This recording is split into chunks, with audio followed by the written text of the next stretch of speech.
Brought to you by TechnoSpark 20 series smartphones.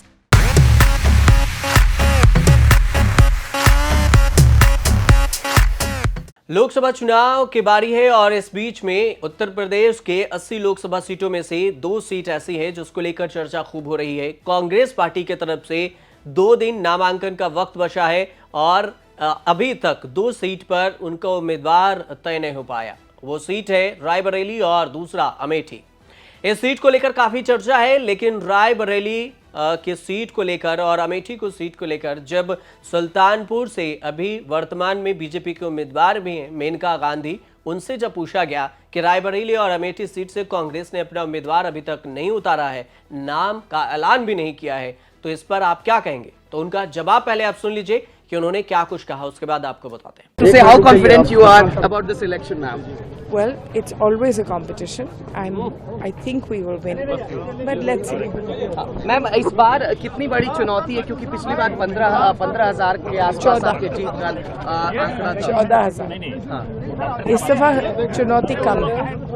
Ma'am Amethi और रायबरेली की seat पर लगातार सस्पेंस बना हुआ है, कांग्रेस ने अपना पत्ता नहीं खोला है। क्या लगता है अमेठी पर गांधी परिवार का कोई व्यक्ति चुनाव लड़ना चाहिए? 2 ही दिन रह गए नॉमिनेशन के, कब पता खोलेंगे मुझे नहीं मालूम। Thank you so much ma'am. Ma'am, Prime Minister Modi claims that he has abandoned Northeast to abandon. I think Northeast. he has abandoned Northeast. Okay. That is my view. After the launch of the manifesto, it has been labeled as the Muslim League manifesto. Ma'am, what do you say?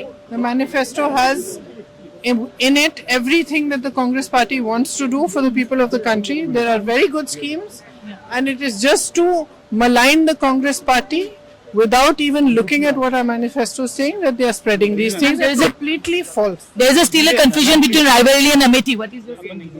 Ma'am, you are hesitant to contest the election. Ma'am, you are hesitant to contest the election. Ma'am, please. अब सवाल ये उठ रहा है कि आखिर रायबरेली और अमेठी से कांग्रेस के पास 2 दिन है नामांकन के लिए कि वो नामांकन के डेट 2 दिन में खत्म हो जाएगी 3 मई को, और उससे पहले कांग्रेस अपने उम्मीदवार को तय करेगी। लेकिन सवाल ये उठ रहा है कि कांग्रेस की तरफ से देरी क्यों है? क्या इस सीट से, अमेठी लोकसभा सीट से राहुल गांधी की वापसी होगी या फिर स्मृति ईरानी के सामने कोई नया चेहरा मैदान में उतारा जाएगा? वहीं रायबरेली सीट को लेकर चर्चा हो रही थी कि यहां से प्रियंका गांधी मैदान में होंगी, लेकिन फिलहाल ये बात सामने आ रही है कि प्रियंका गांधी चुनाव नहीं लड़ेंगी, लेकिन कोई नया चेहरा भी यहां से मैदान में उतारा जाएगा।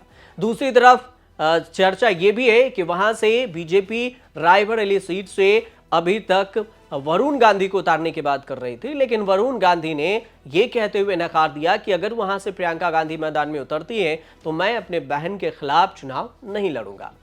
लेकिन अब सवाल ये भी फंस रहा है कि आखिर क्या रायबरेली और अमेठी से जब कांग्रेस अपने उम्मीदवार का ऐलान करेगी तो फिर अमेठी से तो बीजेपी की तरफ से स्मृति ईरानी है, लेकिन रायबरेली से फिर कौन होगा?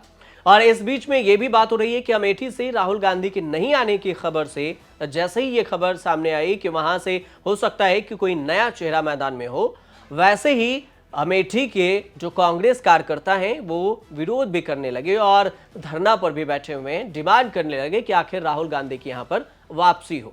राहुल गांधी की भारी डिमांड है अमेठी में। अब देखना यह होगा कि वहां पर भारी डिमांड के बीच में राहुल गांधी की वहां पर एंट्री होती है या फिर वो सिर्फ इस बार अमेठी के अलावा जो अगर अमेठी को छोड़ दें तो वायनाड लोकसभा क्षेत्र से ही चुनावी मैदान में उतरते हैं। आपकी जानकारी के लिए यह भी बता दें कि राहुल गांधी पिछली बार 2019 के लोकसभा चुनाव में 2 लोकसभा क्षेत्र से चुनावी मैदान में थे। पहला लोकसभा क्षेत्र उनका था अमेठी और दूसरा था वायनाड। अमेठी से स्मृति ईरानी से 50,000 वोट से वो हार गए थे, जबकि वायनाड में उनकी जीत हुई थी। 2014 में राहुल गांधी अमेठी में जीत गए थे और 2014 में स्मृति ईरानी राहुल गांधी से हार गई थी।